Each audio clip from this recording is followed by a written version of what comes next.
Chapter 12. Bonzo. General Pace, please sit down. I understand you have come to me about a matter of some urgency. Ordinarily, Colonel Graff, I would not presume to interfere in the internal workings of the battle school. Your autonomy is guaranteed, and despite our difference in ranks, I am quite aware that it is my authority only to advise you, not to order you to take action. Action? Do not be disingenuous with me, Colonel Graff. Americans are quite apt at playing stupid when they choose to, but I am not to be deceived.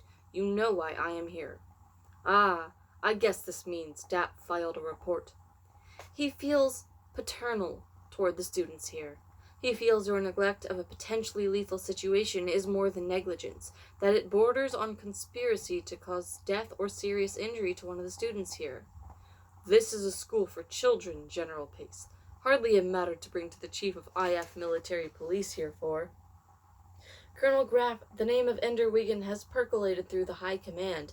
It has even reached my ears. I have heard him described modestly as our only hope of victory in an upcoming invasion. When it is his life or health that is in danger, I do not think it untoward that the military police take some interest in preserving and protecting the boy. Do you? Damn Dapp, and damn you too, sir. I know what I'm doing. Do you? Better than anyone else.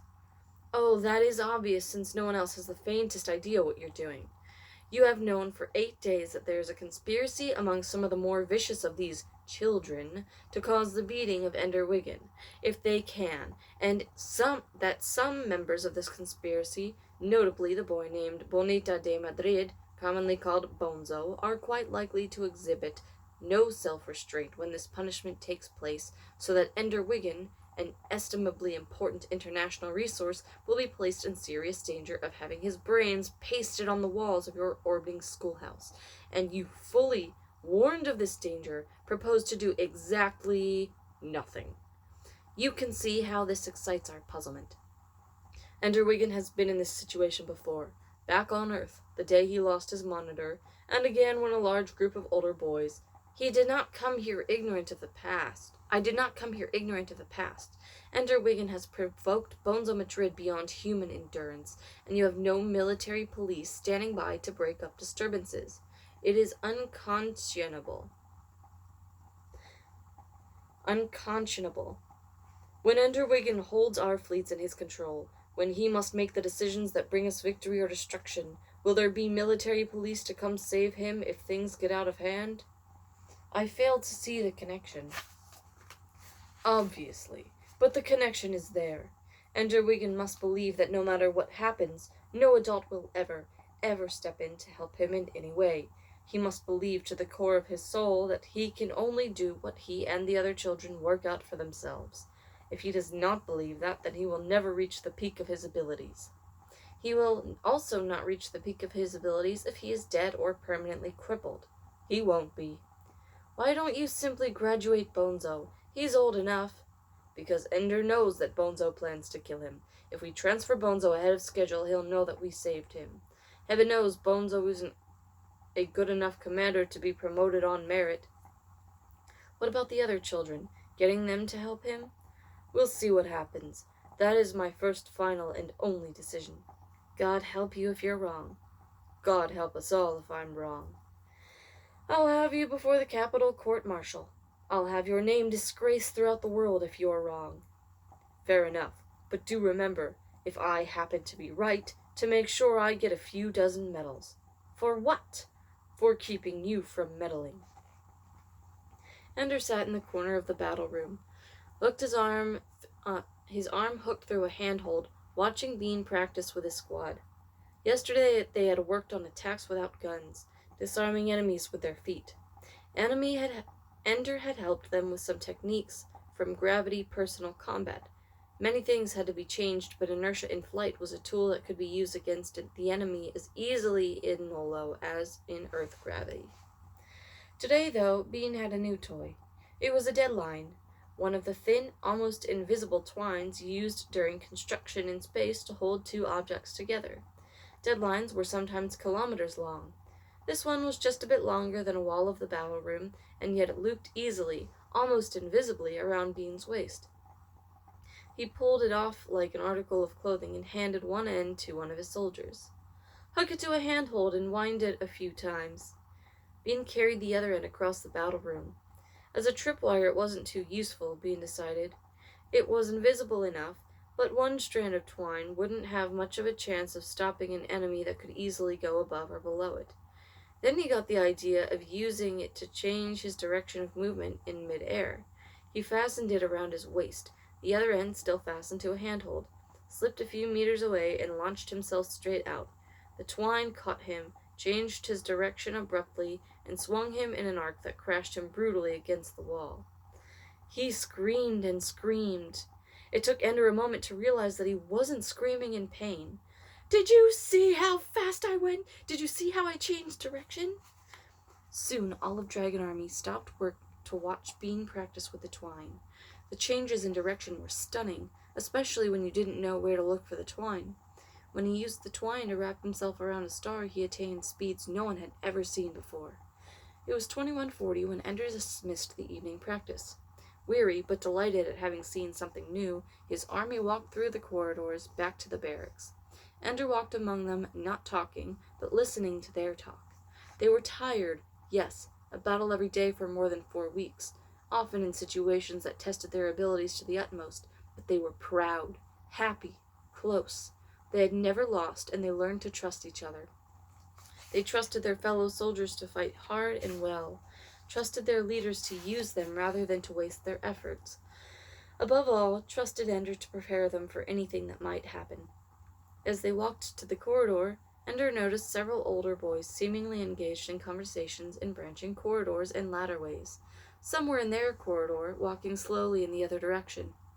It became too much of a coincidence, however, that so many of them were wearing salamander uniforms, and that those who weren't often older boys belonging to armies whose commanders hated Ender Wiggin.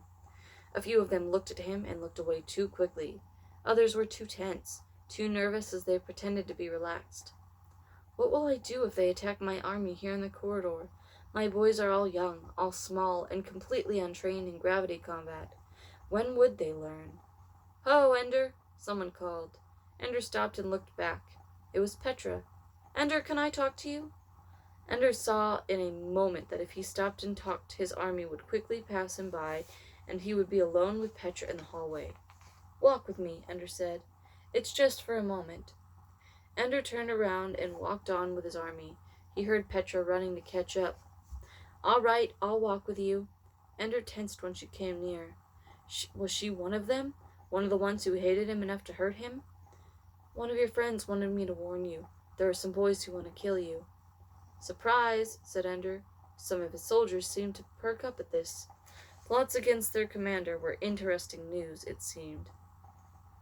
"Ender, they can do it.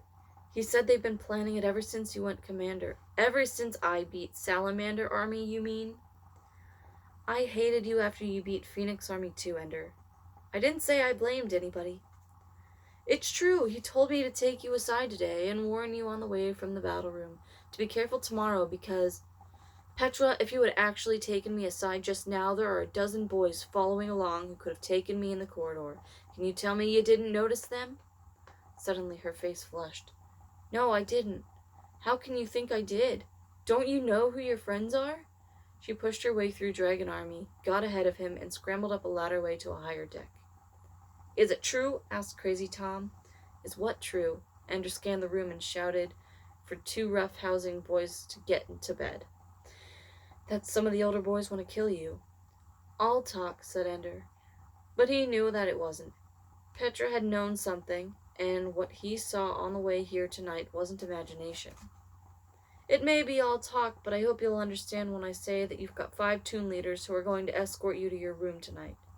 Completely unnecessary. Humor us. You owe us a favor. I owe you nothing." He'd be a fool to turn them down. "Do as you want." He turned and left. The toon leaders trotted along with him. One ran ahead, opened his door. They checked the room, made Ender promise to lock it, and left him just before lights out. There was a message on his desk. "Don't be alone. Ever. Dink." Ender grinned. So Dink was still his friend. "Don't worry. They won't do anything to me. I have my army. But in the darkness he did not have his army. He dreamed that night of Stilson, only he saw now how small Stilson was, only 6 years old, how ridiculous his tough guy posturing was. And yet, in the dream, Stilson and his friends tied Ender so couldn't fight back.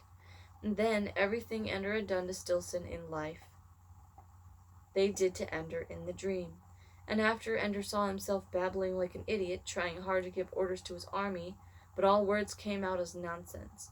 He awoke in darkness, and he was afraid. Then he calmed himself by remembering that the teachers obviously valued him, or they wouldn't be putting so much pressure on him. They wouldn't let anything happen to him. Nothing bad, anyway. Probably when the older kids attacked him in the battle room years ago, there were teachers just outside the room waiting to see what would happen. If things got out of hand, they would have stepped in and stopped it. I probably could have sat there and done nothing, and they would have seen to it I came through all right. They'll just push me as hard as they can in the game, but outside the game, they'll keep me safe. With that assurance, he slept again, until the door opened softly and the morning's war was left on the floor for him to find.